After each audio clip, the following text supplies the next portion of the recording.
Welcome in, everyone, on a Wednesday night here at the Voice of College Football.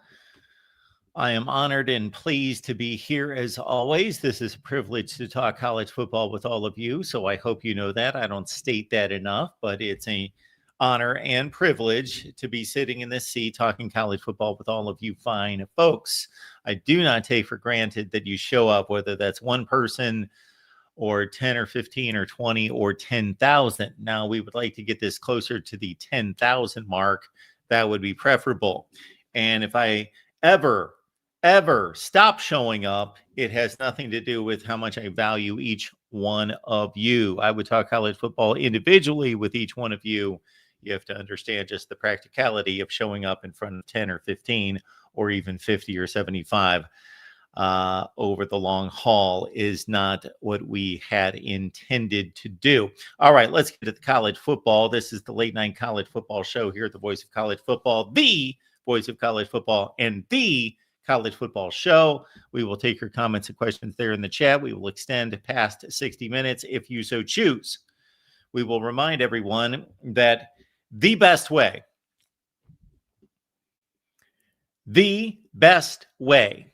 a lot of these, the Voice of College Football, the College Football Show, the best way to contribute here at the Voice of College Football is to do your shopping on Amazon using our link. So Amazon's worth $3 trillion. You purchase products from Amazon. Please use the link that we provide. That will take the 3 or 4 or 5, 6%, something in that range, depending on the product. Give that 5% or so to the Voice of College Football. Redirect it from Amazon, that's got $3 trillion, to the Voice of College Football so that we can keep going. I would like to do this over and over and over till I die, till I drop dead. I would like to be talking college football with all of you and maybe to some different audiences, talking some other topics and subjects as well. All right. Yeah, let's get to the college football playoff rankings. We will get to the schedule. We'll get to your calls. Let's go with some folks we haven't seen this week. Why don't we do that? Because I appreciate each and every one of you, but we cannot have a show where we've got like 3 people calling. We cannot do that. I would rather shut down. So we cannot do that. That is not healthy for the show. It's not good. It does not provide a good flow of voices in here. So the call-in line is there available for anybody who has not called us, let's say, in the last week. And I will go again through your comments and questions. We're going to go through the playoff rankings. We just wrapped up a Miami show about an hour ago. The neck's giving me some problems. The Miami show concluded about an hour ago. Check it out. The Miami ranking is perplexing. And you have to understand that I cover national college football. I cover everyone as best I can. David, it's been a week since we've seen you. Has it? I don't think so. But we do appreciate you being here, David. So that maybe David did not hear. So we're going to go with anyone who's not called in a week. Anyway, I'll let David communicate with me in the chat. So back to Miami. Miami, in that initial college football playoff ranking, was at number 18 and Notre Dame was at number 10. We all know, regardless of who you root for, that the committee made a grave error there. And absolutely made a grave error in ranking those two teams. So there is something to be determined here about these teams to play head-to-head. So we've got a number of situations, as we should. We should actually have more of these teams playing head-to-head games than we do. But as it stands right now, and I face this in my own rankings, that remarkably, even this late in the season, and this is the latest I've ever been able to produce rankings, create rankings, rank the teams, and acknowledge and hold true to head-to-head results, meaning I can personally go through all the rankings and line up all the head-to-head results and not contradict that. I can honor all the head-to-head results for all the teams that have any business being in a top 25. I've never been able to do that this late in the season because there's typically been a zillion situations where Team A defeated Team B and Team B defeated Team C. However, C defeated A, and there you go. Throw out the head-to-head and just rank them based on whatever your criteria is other than head-to-head. But this particular season, when you look at all the head-to-head matchups, you can keep them all in line and you can honor them all, meaning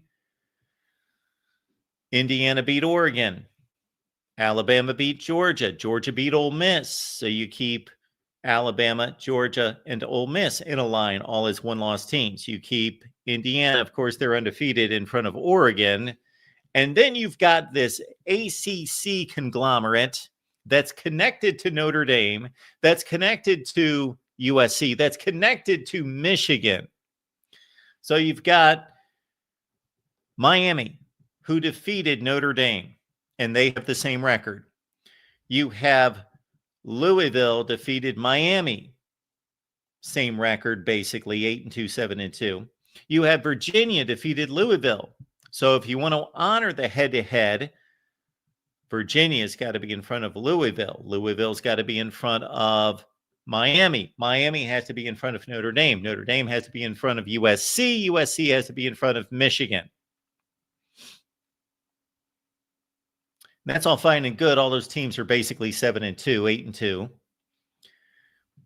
However, then forget analyzing and breaking down their schedules, their performances, their anything. Forget analyzing anything else. All we're analyzing is that they've got a certain record and they go in this pecking order because Miami and Notre Dame played. And it doesn't make any sense. Once I did that in my initial top 25, that actually makes sense. And I actually posted it. And then I went, Mark, what are you doing? Virginia's like 12th in the country. And USC and Michigan are like 20th. No.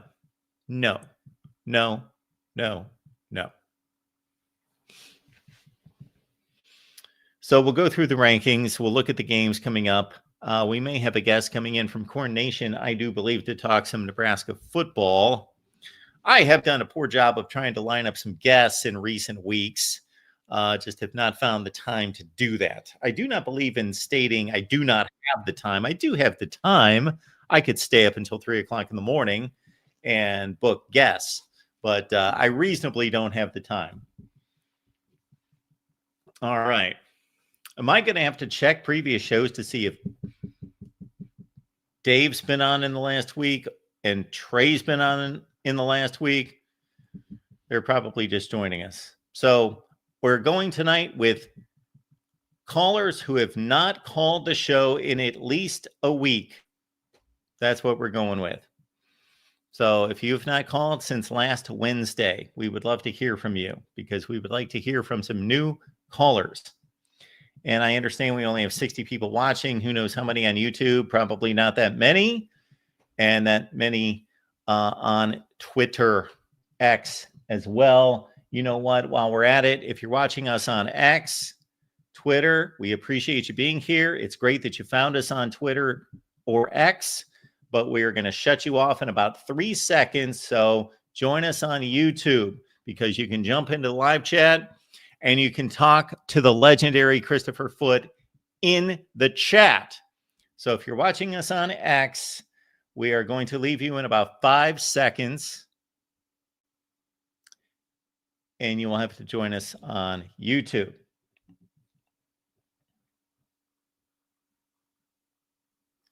X, edit, and gone, and remove, and buy to X.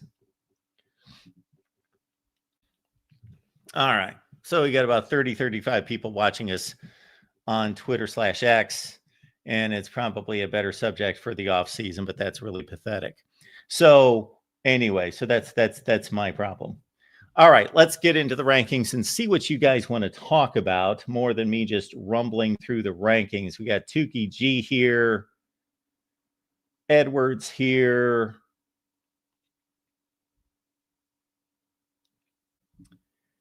Edwards says, and yes, ESPN as well as Disney are discussing trash for letting the base fall to the wayside. I don't know what that means. The makeup has been, well, it's rather flush. It's kind of pale tonight. That's because we always have lighting problems here, and I chose to flip around the light that I usually have suppressed and bouncing the light off the back wall to me, and I just decided let's turn it around, but it's still a bit much. So yeah, I need a new makeup artist would be good. Biscuit, that would be tremendous. I do not believe, let me make sure here, I do not believe that Tukey G has ever called. I do not believe that Edward has ever called. I do not believe that Biscuit has ever called. I know that Karen has never called because I would remember that.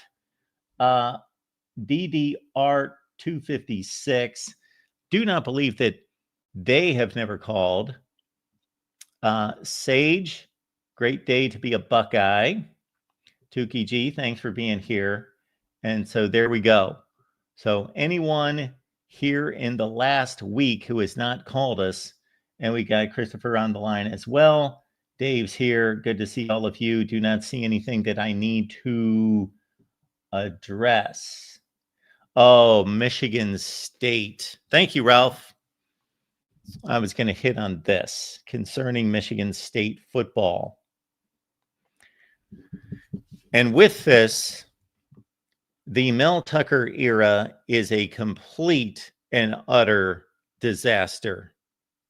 Before this, you could at least say Kenneth Walker, Peyton Thorne, and 2021, 11-2, Peach Bowl win, beat Michigan. But I believe those wins have been washed away. Technically, we could argue all night as to whether the NCAA in forcing schools to vacate wins really means much of anything. We watch the games. I believe it means something depending on what caused the vacated wins. Are we talking about an unfair advantage, a recruiting violation, an on-the-field violation, a cheating violation on the field? Are we talking about changing grades to keep a player eligible, paying a player before that was within the rules to bring a player into the program that won games? That I would consider to be legitimate reasons to vacate wins. That a defensive coordinator is a despicable human being that has nothing to do with football, how that is connected to football on the field to cause the NCAA to vacate wins for that particular school is asinine. It's stupid. That doesn't mean I am in any way tolerating or not calling out the despicable, evil behavior of that human being. That's a legal matter. That should have nothing to do with wins and losses on a football field. Stupidity. Stupidity at its highest degree, at least within sports.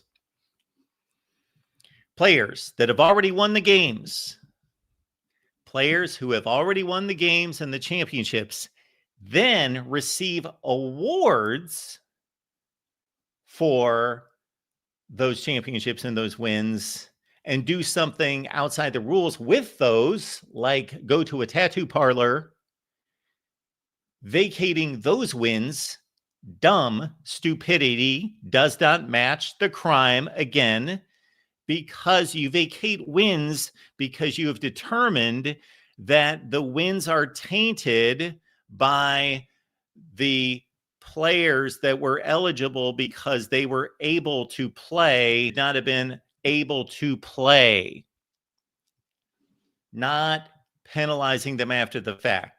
That doesn't make any sense. Now, I believe that those players and the school, and of course, we're talking about Ohio State here, and I was talking about Jerry Sandusky and Penn State before, just to put a name on the two particular situations.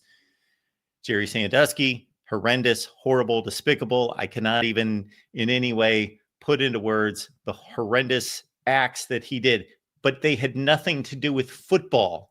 So you do not vacate wins from the football program. That is asinine and stupid and moronic. Players at Ohio State University who already won football games, already won championships, and the wins came while they were eligible, rightfully so. Then they violated based on the championships and the rewards that they received as champions, then did something against the rules with those. Yes, you penalize the school, the football program, and the players going forward. You do not vacate the wins that they won under valid conditions. Again, moronic stupidity. It's just, I don't know how this isn't just obvious to everyone.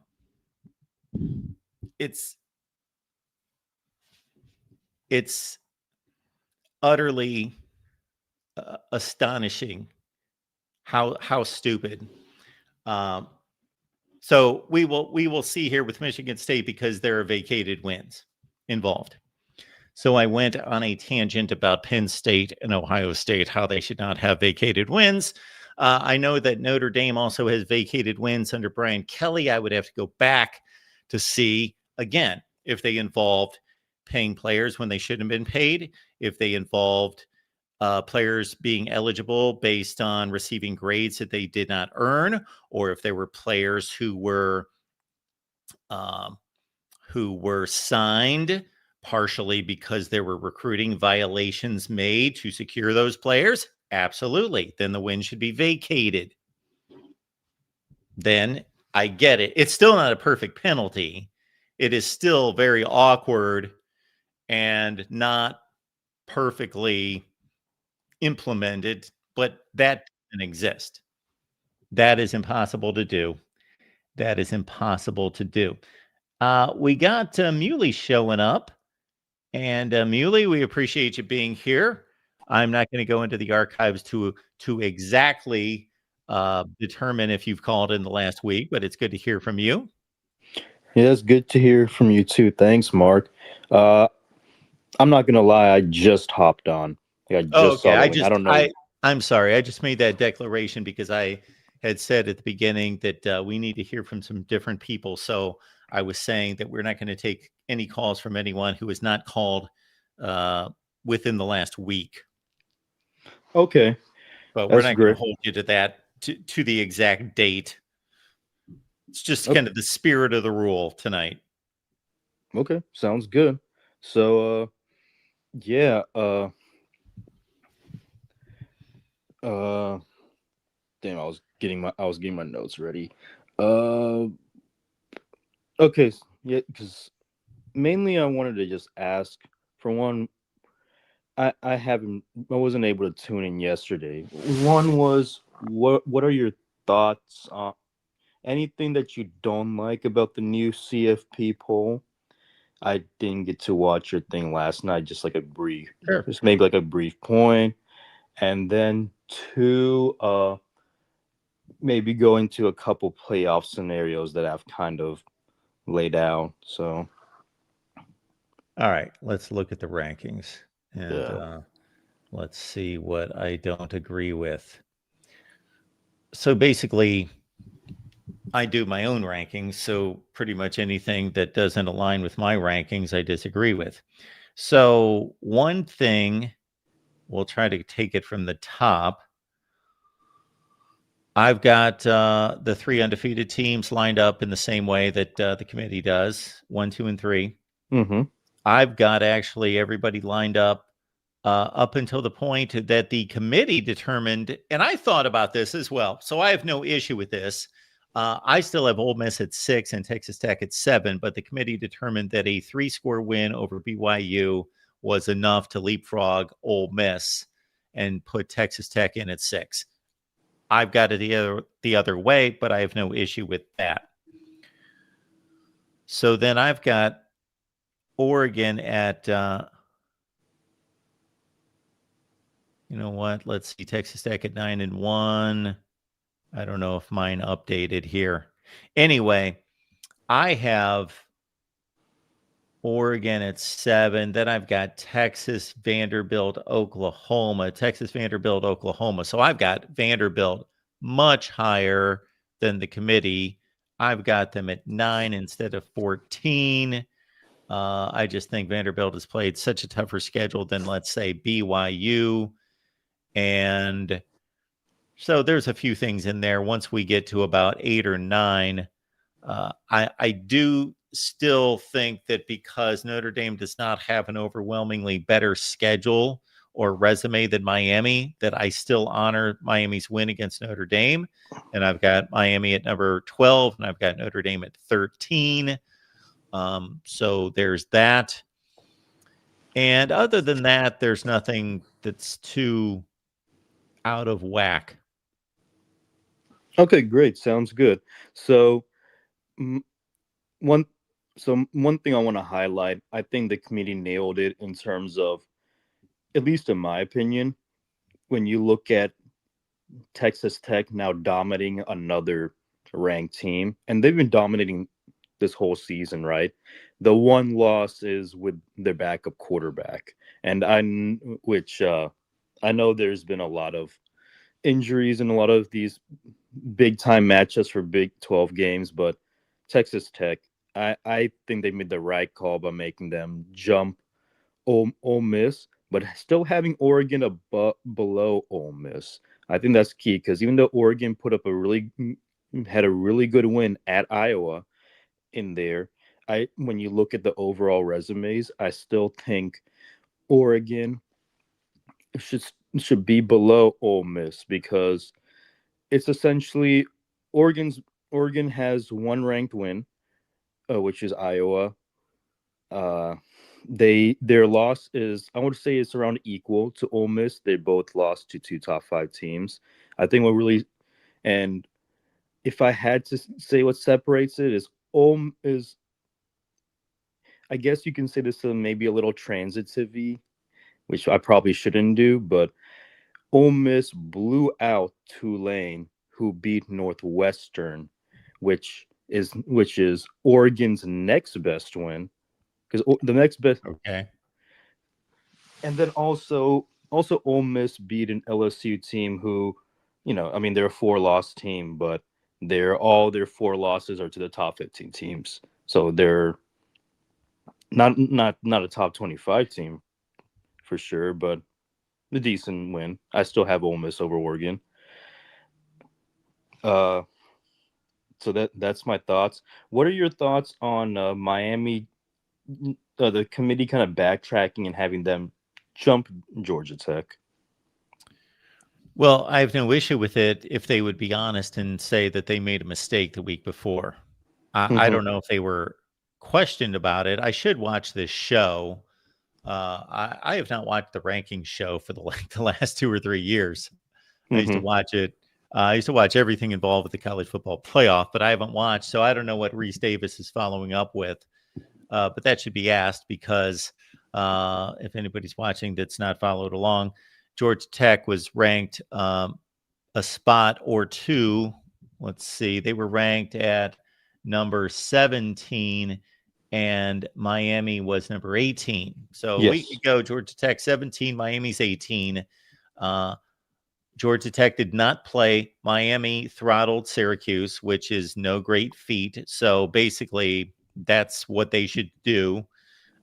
So Miami should not get a boost based on that. And Miami jumped 3 spots to number 15 ahead of Georgia Tech at number 16.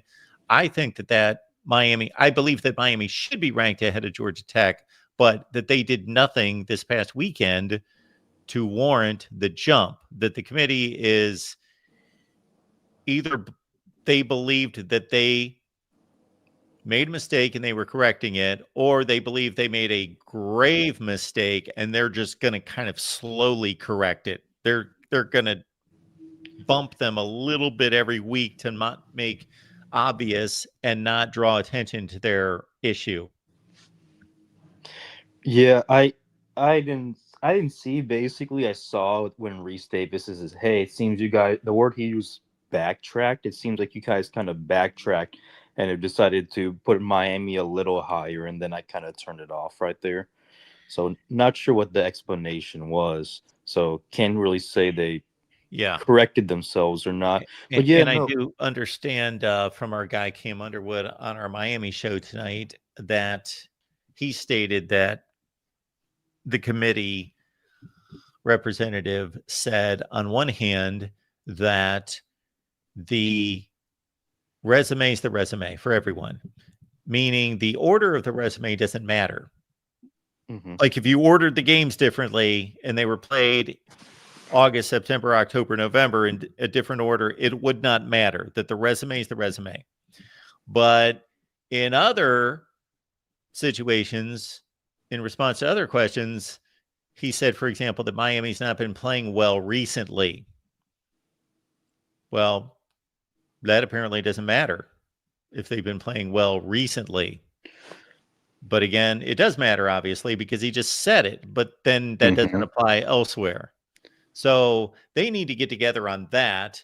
And I think that that's probably either one of two things. Either they're being dishonest and they're just ranking teams wherever they want, and they really don't have a criteria between those two approaches, either straight resume or recency bias, or they have dissenting views within the room, which is totally fine. He should say that.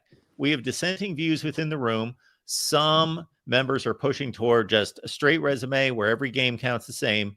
And other members say, no, we need to select the best teams in December. Therefore, a game on Labor Day weekend doesn't count as much as a game that was played last weekend, because we all know that if Miami beat Notre Dame last weekend, that they wouldn't be ranked at number 15 and Notre Dame at number 9. Yes. And well, I'm curious, where do you feel like there's inconsistencies in terms of them not looking at still ranking teams that haven't played good lately? Because at least from my perspective, because in the first ranking we saw Pitt ranked, whereas Houston and Cincinnati weren't ranked. Neither of those teams have particularly good resumes, but at least Houston beat Arizona State. But why does Pitt get a boost? One, they've been blowing out teams as of late. Two, you can see there's a shift with their new QB. They're the best. They're like the number one offense in the scoring offense in the ACC. That's one. Another team. Dango. What was the other team I was going to mention? Texas. Texas has picked up some good wins as of late. They still have the loss against Florida. I mean,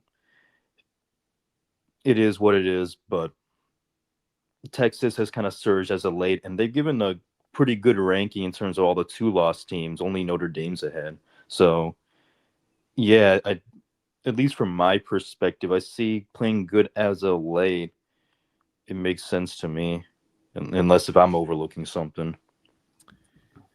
Outside of that Miami Notre Dame situation, I really, in looking at these teams we're looking at right now, and obviously the teams at the top of the board, they've just been playing well the entire time. So it really doesn't, you have to get to about number 9 before we can start talking about serious flaws in resumes and when games have occurred I have to think that Notre Dame's 2 losses being at the beginning of the season are helping them. Other than that, they're honoring BYU over Utah, winning by a field goal, having a better record. They're honoring USC over Michigan. Mm-hmm. They're honoring Virginia over Louisville. They're honoring these head-to-head matchups. I'm surprised and delighted that they kept Iowa in the rankings and didn't drop them out. Yeah, I don't see a strong recency bias there. I don't know who would be like really hot right now that you would displace one of these teams and throw them in. I don't know who that would be though. But I'm saying it at least seems like there's more of a lean to recency results. I don't think it's a strong recency bias in terms of what I mentioned with Pitt and maybe Texas, but then again, Texas's just resume in general is looking good, so that might be a good argument. Because at least with the Miami thing, if you're gonna start slowly correcting it, I think at that point you should also start slowly correcting Notre Dame because instead of just trying to hide behind the recency thing, because it's still a resume So thing. you Like think Notre Dame should be ranked lower? if we're gonna rank Miami this much lower, I think they're close enough to where you can kind of honor the head to head. And because, well, let me ask you this. Do you think Texas has an argument to being above Notre Dame? Do you think Oklahoma has an argument being above Notre Dame? Oh, sure. Right. And then Utah, I know you, at least Utah, from what I've seen, is kind of polarizing. I'm personally just high on Utah because they've blown out teams.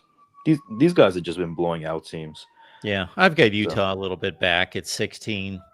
okay. They just none of this really impresses me. Beating Cincinnati by 31, that's their best win, right? They beat Arizona State by 35. Mm-hmm. They beat Cincinnati by 31. So Cincinnati's a fringe top 25 team. So is Arizona State, a fringe top 25 team. Mm-hmm. Those are Yeah, their they two big wins. lost to BYU by 3, and okay, yeah, because And they had a meltdown against Texas Tech in the second half. in the fourth quarter, really, they were Yeah. like it was really close, and then I mean, part of that was also didn't they go for a couple fourth downs, gave some short fields Yeah. too. So Texas and Oklahoma, especially Oklahoma, has played a much tougher schedule mhm. than these teams we're talking about. Yeah, that is true. Tennessee, Michigan, Auburn, Texas, Ole Miss. Mm-hmm. Yeah, no, I agree. Yeah, I don't have the schedules in front of me, but I definitely agree. I think because Utah, I think what they're trying to do is also with Utah, they want to give Big 12 some hope in terms of getting an extra team in and honor that. But also too is in a lot of metric rankings, like Utah scores really high just because of the blowouts, right? So Yeah. they're trying to honor that, and yeah, no, yeah. So, but going back to the point, yeah, Notre Dame has. There is an argument to put these teams over Notre Dame. And if that's the case, I think you go ahead and do it because Notre Dame, outside of those, what are their really big wins? I mean, they have an impressive win against Arkansas, considering how Arkansas keeps close. But Yeah. Yeah. outside of the USC win, what like they have two Yeah. great losses, two of the best losses in the country, Yes. right? Exactly. They've got the two best looking losses for one Yeah, team by right, far. Yes. right, exactly. But outside of USC, because Boise State's kind of fallen off, uh, is yeah, I can't think of who else they beat. Okay, if we take out the performance, the score differential, and just look at the wins, USC by far is the best win. Mm-hmm. And then I guess you can argue because Group of Five versus Power Five is NC State the next best win, or is it Yikes. Arkansas, Navy? Now, if you combine the dominance of the performance, I would say Arkansas. Mhm. Arkansas, NC State. I don't know Arkansas's record off the top of my head. They're probably 5-4. No, they're 2-7, Mark. Oh, 2-7. Arkansas is But 2-7. but get this, That's right. They lost to Memphis and Notre Dame outside the conference, and they've lost to all the SEC games. That's right. Okay. But get this, Mark. They've outgained their opponent in 5 of their 7 losses. Yeah. They've just found ways. They've found ways to lose. Well, sure. Yeah. Early on, they fumbled inside the 10 against Memphis, lost the game. They fumbled in the red zone against Ole Miss, lost the game. They were within 3 points of Texas A&M. They were within 3 points of Tennessee. And when I say within, they lost the game by 3 points against Tennessee and Texas A&M. Yeah, they lost by a score to Auburn, which Auburn's no good. Auburn is not record-wise good. I think they're in that LSU basket. Yeah. Something like that. Yeah, so I have Texas and Oklahoma ahead of Notre Dame myself. Yeah. Agreed. And then also, I can also see, because if you're gonna have to come out as a committee and, like you mentioned, and say you need to backtrack, because if you're just looking at it from an overall viewpoint, how does Miami jump a team not only for just beating Syracuse, like how other like the same way that Georgia Tech and some other teams have beat Syracuse? How does Miami jump it considering the team they lost to fell in the rankings, correct? So Louisville this week fell in the rankings, yet Miami jumps Georgia Tech. So as a result, their loss gets a little worse. Is USF being ranked the difference maker? For me, it's like whether they're 27th or 24th, does that matter? Yeah, so what you're starting to uncover is if the committee is honest, number one, and number two, they're competent. So let's just make those assumptions. They're competent and they're honest. We can't just look at last weekend and say, this is what happened last weekend. This is where everyone was ranked last weekend. Last week, everybody was ranked the way they are. And let's say those rankings were perfect. And then this happened over the weekend. This is how it should be adjusted. If the committee is doing what they have claimed they are doing, they are tearing down the entire season every week. So they're going backward, as you just alluded to, the Louisville loss by Miami.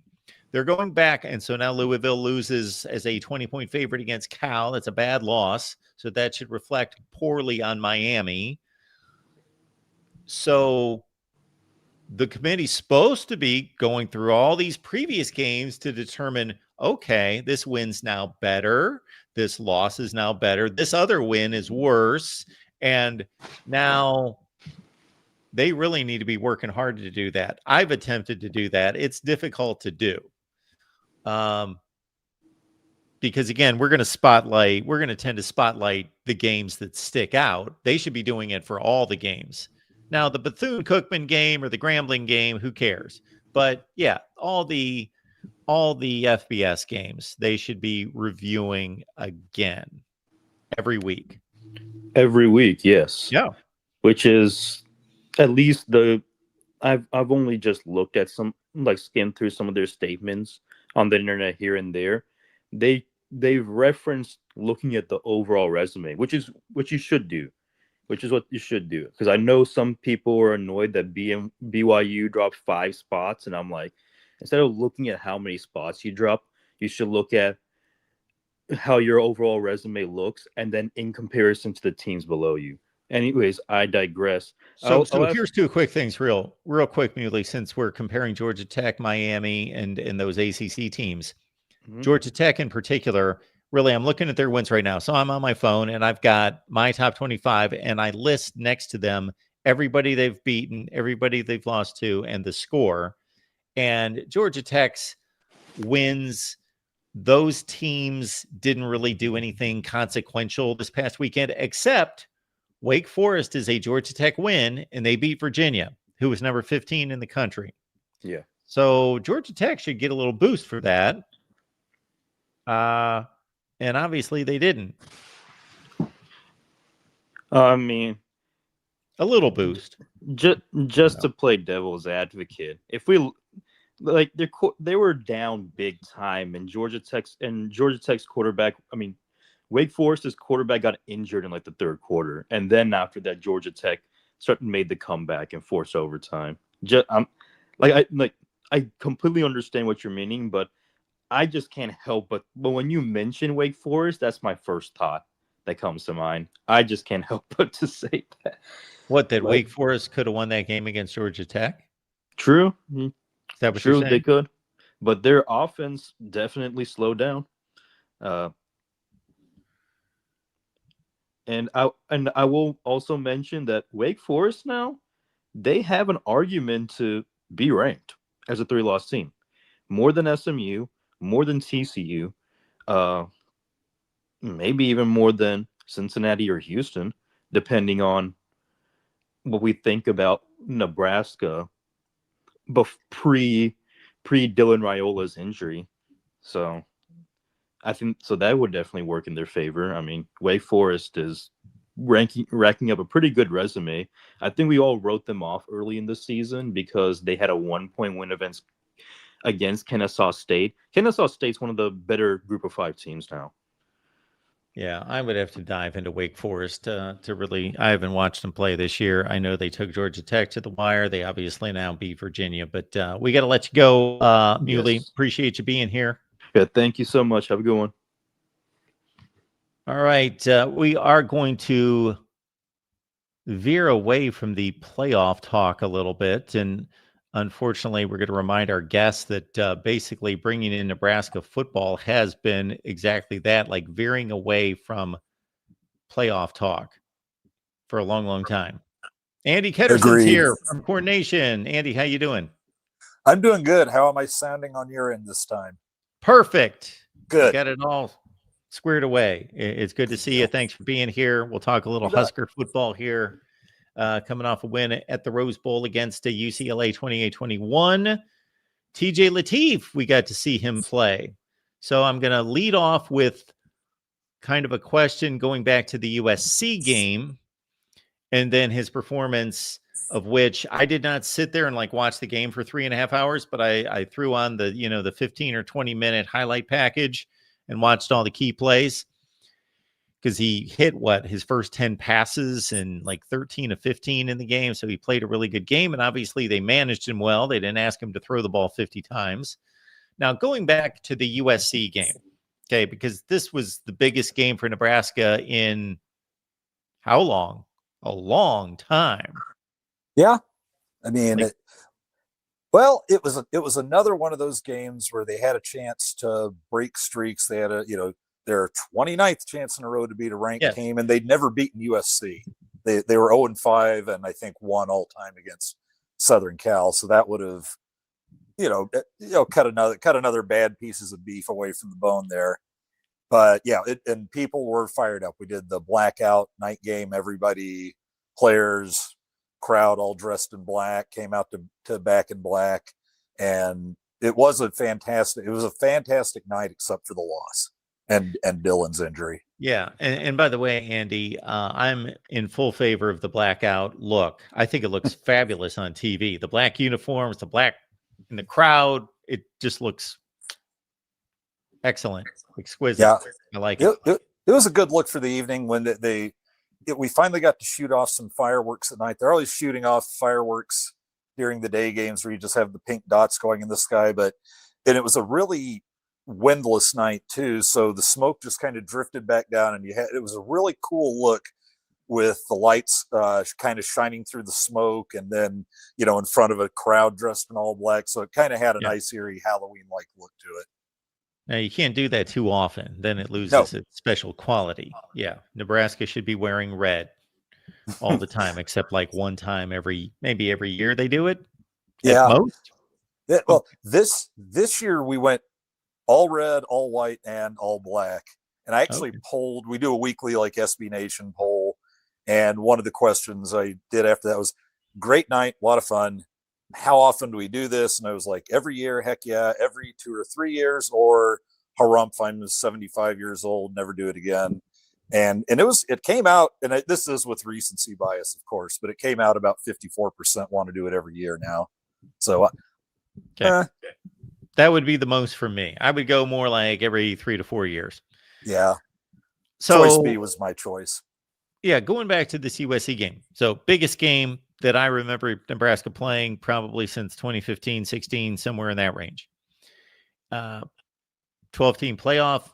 Basically, the cutoff is 10-2. You can make it. 9-3, you're not going to make it. So we got two lost teams. We got two, name brands, the gear, the logos. It all is beautiful. It wasn't the prettiest game in the world, but it's a hotly contested game. It's this great game, and it's a measuring stick. It's what we're getting to with all this consecutive ranked losses and all that business. But it's hard to come away from that, at least for me, and say, well, Nebraska failed. They didn't get it done. Well, technically, no, they did not get it done, but they didn't have their quarterback for almost the entire second half of this game. So I came away from that game thinking, wish Dylan Raiola would have been available. It's part of the game. It's football. Yeah. That's the way it goes. There are other players missing, but obviously that's the one that's noticeable because you want to see both teams generally at their best to see who is truly the best team on that night. And of course, Nebraska had a 14-6 lead, right? 14-6. Well, we were up, I believe. Yeah, it was 14. It was 14-6. Yeah, because we were at halftime, and then final. Going into the third quarter, and then they bring in TJ Lateef, and I was curious. Okay, I think at that, and then quickly USC catches up 14-all. What are they going to do? Because they can't go into a shell. They have to try to win this game, but they're going to lean defense and Emmett Johnson, obviously, and they think they babied him maybe a little bit too much, but I don't know. He did show himself capable, albeit with preparation, when he played at UCLA. Yeah, he performed about kind of like how I expected. There had already been a little bit of this at Nebraska. I did an article on this a few years ago about how we always hate our quarterback. And like Eric Crouch won a Heisman. People didn't like him because he ran home after practice once when he didn't get the start as a sophomore. God, Tanner Lee, we didn't like him. Trying to think who recently, Adrian Martinez, people were down on him, like Luke McCaffrey played. The backup quarterback outside of Tommy Frazier, the backup quarterback always becomes the favorite with, not a majority of the fans, but it's more than, just 10 of them being loud on social media. And so there had already been calls that somehow our problem, we gave up 7 sacks against Michigan, 9 against Minnesota. Those were the height of the Donovan Raiola times. And somehow that was Dylan's fault too, that he was taking these sacks. I bet if TJ was in there, he'd be scrambling and running away, and we could be winning with TJ. And I tried to explain to them that you guys have such a fond feeling for TJ, and he is talented, and he's got a very bright future. But all they had seen of him was playing the worst players on the 2 worst teams we played, Akron and Houston Christian, and he carved them up and went on touchdown drives.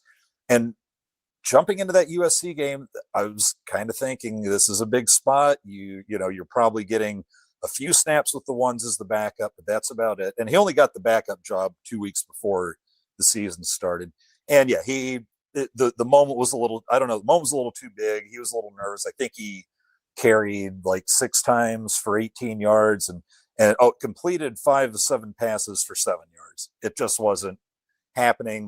They managed a field goal that was mostly on Emmett Johnson's back. And they actually did take the lead back 17-14. And, but by that time we were giving up some chunk plays to USC. But another great point you made was it didn't feel like that bad of a deal. But some fans it was in their heads, it was Minnesota all over again.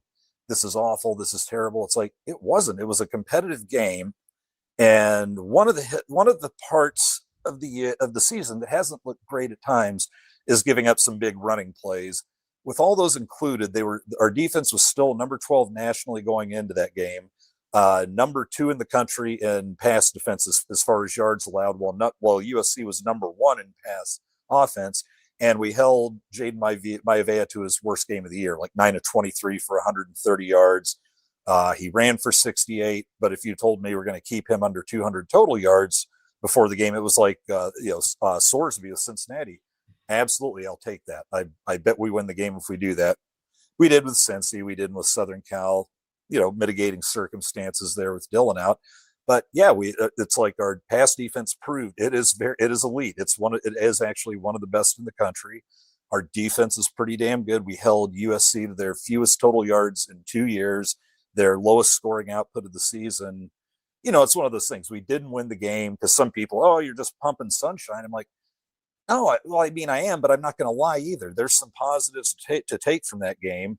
And then we get TJ. We get a great situation for him. A road game where none of those teams' fans show up in his hometown, gets a full week of everybody's attention. And then Matt Rule kind of sold the week of the game he was selling, and you could tell the players were buying from their interviews that everybody doesn't have to be great. Everybody just be a little better this week and give TJ the best chance for him to succeed. And Dana Holgerson did that, like you said. I wrote before the game, I said, the way I do it if I was Dana, and thank God I'm not because I don't like working 80 hours a week, but I would be going, hey, give this guy fewer touches. He's not going to win the game for you, but if you can get him to play mistake-free ball and maybe sneak in a play or two with his legs, with a nice pass, just move the chains a couple times when we need to, and then he can let Emmett win the game. And we didn't see that coming out of Emmett. 229 total yards, 103 receiving, over 100 rushing, over 100 receiving. Only player in D1 to do that this year. So Emmett puts us on his back. The line looks incredible. They don't give up a single sack. They never really let TJ get pressured, and then they're just opening holes left and right for Emmett. So great. That was a fantastic game. Just everything fell into place. We stopped scoring. We scored on our first 4 drives. We only had 3 drives in the first half. Scored a touchdown on each one, starting with the first one in the second half, and then we were done scoring for the night. That's where I said there's where you miss Dillon. Is he has been incredible in the fourth quarter. He's completed at about a 77% clip, thrown 5 touchdowns, no interceptions. So I was like, that's where I hope we've got a lead in the fourth quarter. We did that. Now it gets serious. We get a break. We get a week off, and then it gets much more serious defensively with Iowa and Penn State. Off the top of my head, as soon as you mention 100 and 100, I do believe that it's a former Husker, Roger Craig, who at one point was the only guy in the NFL that would throw out those 100 games every so often, 100 rushing, 100 receiving. But he never did it at Nebraska. Emmett was the first player to do that, at least in the NFL, far back as they can find. Got Andy Ketterson breaking down some Nebraska football for us. So before we let you go, Andy, there's so much hyper focus on the playoff that once that goes by the wayside, I don't know if you're a baseball fan, but it's like when you watch your team play every day, and then the day that they're eliminated, then there's almost a different feel in the ballpark, like it's empty, not literally with no people, but it's an empty feeling of, okay, why are we playing here? So why is Nebraska playing? And could it be a blessing in disguise that TJ Lateef gets this kind of experience against legitimate opponents to work into his ability to be a legitimate backup and a strong one next year? It couldn't hurt because who knows if Dillon has a big year next year? Does he turn pro? Does he stick around 2 more years? For me, we weren't that invested in making the playoff this year. It was one of those things where people go, "Hey, this team can win 10 or 11 games and go to the playoff," and we're like, "Yeah, okay, whatever." And then it came up before Michigan, got stomped down hard. Then we go to Minnesota, where we're 5-1, stomped down hard, and probably for good at that point. But no, then here comes USC, and we're still in a position to go 10-2 if we win this game, and and this time fate takes out our quarterback to tell us to stop talking about the playoff. But this is a team where last year we became bowl eligible the second to last game of the year, finished 6-6, 7-6 with the bowl game. So for this season, all we wanted to see is another nice jump. We got bowl eligible for before November for the first time in like 13 years. God. And then it's like, so now we're looking for that 9-win season, which we can have, if we win the next two. Now, as Penn State showed against Indiana, that doesn't look like the easy-ish game it kind of looked like 3 or 4 weeks ago. That defensively, they've still got their Elite 11 allowed, but their redshirt freshman quarterback or whatever. So they're not doing a lot offensively, but holding Indiana like they did defensively. Okay, I'm trying to tell the TJ Sunshine Pumpers, okay, just hold off for the next 2 games, because UCLA was a team that did just have 56 dropped on it by Indiana. Probably not in the best headspace for that defense. But now you got 2 serious defenses coming up. He's not going to do as well. Some people might turn around and jump on him, but he could do just a little above okay against those guys, and get a little better against Penn State, get a little better against Iowa. And that's great for me. And then let's all go, have fun with whoever, maybe an SEC team in the bowl game. And if we come out of there with nine wins, God forbid 10 wins, then we don't really care about it. The playoff was never one of our goals this year. Now we finished with 9 or 10 wins this year, then come back and ask me next year about how does it feel once you're eliminated from playoff contention, because then if that would be the next logical step if that keeps going like these first 3 years. And maybe that is like the dog died if we lose that 3rd game in 26. Andy Ketterson joined him and the rest of the crew there at Corn Nation, breaking down Nebraska football. The Huskers have the week off. They have, Penn State and Iowa to close it out. Andy, appreciate you stopping by. You betcha. Glad I didn't buzz things up this time. Oh, you're good. Good to see you, man. Thank you, Mark. All right, and before we shut it down, let's look at this week's schedule. Let's do that.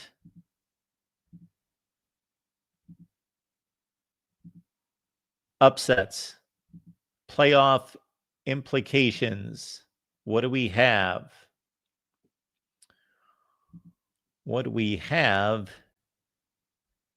is, the most important game of the week, everyone.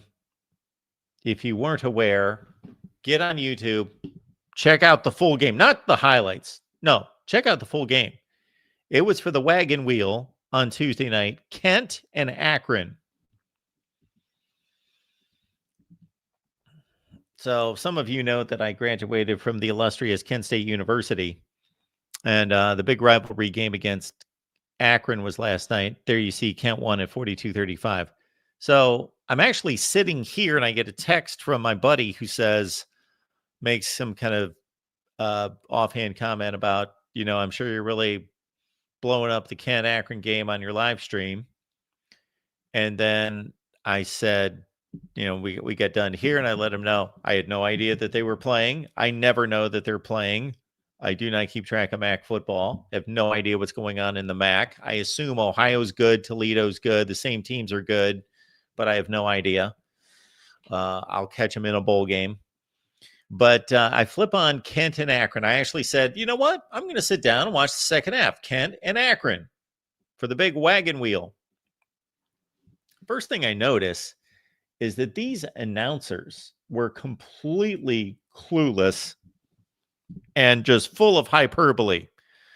At one point, the color analyst said something about every high school football player within 2 hours of here is glued to this game. Come on. There's no radius anywhere where 17 and 18-year-olds or 15 and 16-year-olds are glued to college football games. I don't care if it's 2 hours within Tuscaloosa, Alabama.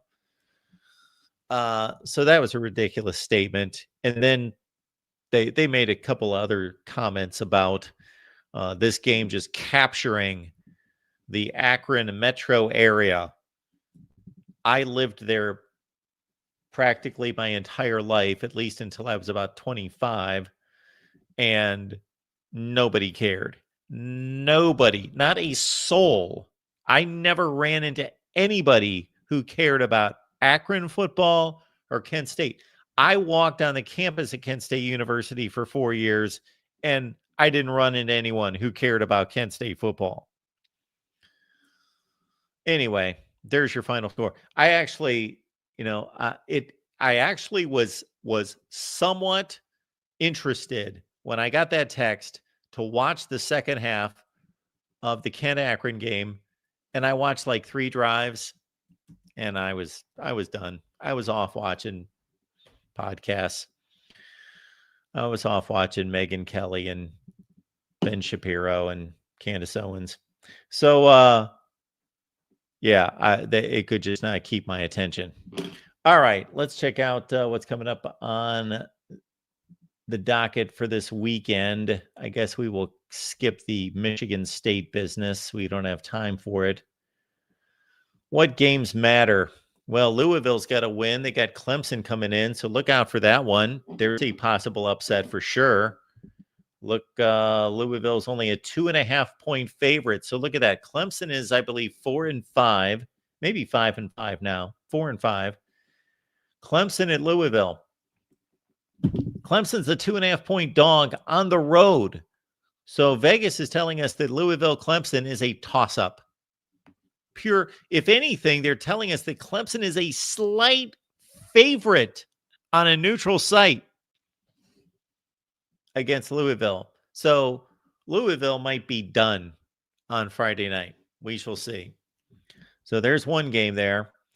Now let's bypass what would just be historic upsets. I don't think Minnesota's a bad football team, but I think that they've got virtually no chance of beating Oregon. They're a 25-point underdog. That's not happening. Just like Wisconsin and Indiana. It's not worth talking about. It's a complete non-event. However, if the unthinkable happens and Wisconsin beats Indiana, then obviously it's a big deal. But Indiana's in the playoffs regardless. They're in the Big Ten championship game. All right.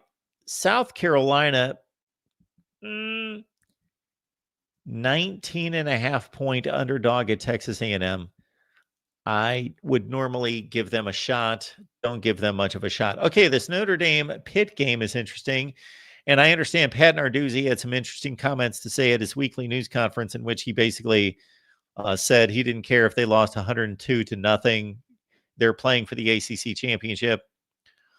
If what was said to me is accurate about Pat Narduzzi's comments, those are pathetic for him to be basically saying, we don't care about this game. You're supposed to be a competitor, and you're playing Notre Dame on ABC on Saturday. Okay. So Notre Dame and Pitt, I guess the winner is going to make Miami look good, but the loser is going to make Miami look bad. So it doesn't really matter. Notre Dame obviously has to win. Pitt does not have to win. They can still win the ACC. They're 5-1 in the ACC. Michigan, Northwestern. Of course, Michigan's got to win. This is not necessarily a give me. We talked about this game on the Michigan podcast. Check it out with Steve Dace, Michigan podcast. And Michigan is only an 11.5-point favorite against Northwestern. That South Florida Navy game is huge, enormous. I like South Florida in that game. I got to bet that they're a touchdown favorite. 9.5 on the road. All right. None of these teams in the Big 12 have a shot that we're looking at right there, even though Cincinnati's had a decent year. None of these games mean anything until we get to 3:30. Oklahoma, Alabama, this would be an enormous win for Oklahoma. Alabama has a little bit of room, but think Alabama loses to Oklahoma, And then they've got Auburn in the Iron Bowl. And if you know the history of that game, so a huge game for both teams, but especially Oklahoma. And I'm going to guess that they're about a 6 or 7 point underdog, 5.5. We've got Texas Tech has a couple easy games left. NC State at Miami. Miami's a substantial favorite, but NC State's in that same, practically maybe a little bit lower level, but in that same category with Louisville and SMU, who both beat Miami. So look at Miami's last 3 games. They're all against teams that they are 2 touchdowns better than: NC State, Virginia Tech, and Pitt, but they lose these games. We talked about this on the Miami show tonight. Mario Cristobal is 5-10 in November. 5-10. And that's after beating Syracuse. 5-10, Mario Cristobal. Mario Cristobal is 15-14 in the ACC. Manny Diaz was 16-9 in the ACC. I kind of pressed the Miami crowd on that issue of comparing Manny Diaz and Mario Cristobal, and we think of Cristobal as being this like top flight coach because he coached at Oregon and won the Rose Bowl, and now he's at Miami, and they look the part a lot of the time, but really he's not doing marginally better overall. The overall record is marginally better than Manny Diaz, and actually his ACC record is worse. So tangibly, he's not doing a better job than Manny Diaz. Not yet. There's hope that he will, but I was trying to steer the crowd back to let's get into reality. Yes, I understand why you're optimistic about recruiting, and he's recruiting well, and he's got a track record of a Pac-12 championship and a Rose Bowl, and like it appears to be better, but the actual nuts and bolts of the wins and losses is that Manny Diaz and Mario Cristobal are here in terms of wins and losses. They're 60% winning percentage coaches at Miami. Nothing has changed.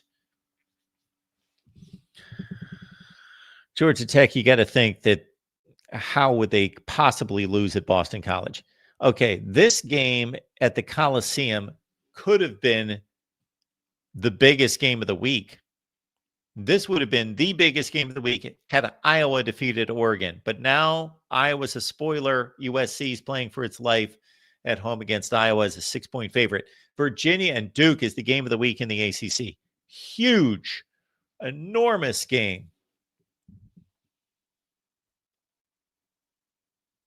And of course, Duke could be that interesting team that loses 3 non-conference games, goes 7-1 in the ACC, arrives at the ACC championship game at 8-4. I would love it. I am rooting for the winner of this game to march on as the ACC champion. I say that I'm unbiased and I have no rooting interest in any of this. There I do. I am rooting for Virginia/Duke. And of course, you all know, if you watched during the offseason, that my favorite team is... If anybody in the comments section, I will give you a gold star if you can name my favorite team. They're on this screen right now. Ole Miss has to hold serve against Florida, of course. Utah, the same thing with Baylor on the road. Don't discount that game going to Baylor. Georgia, Texas. Enormous. In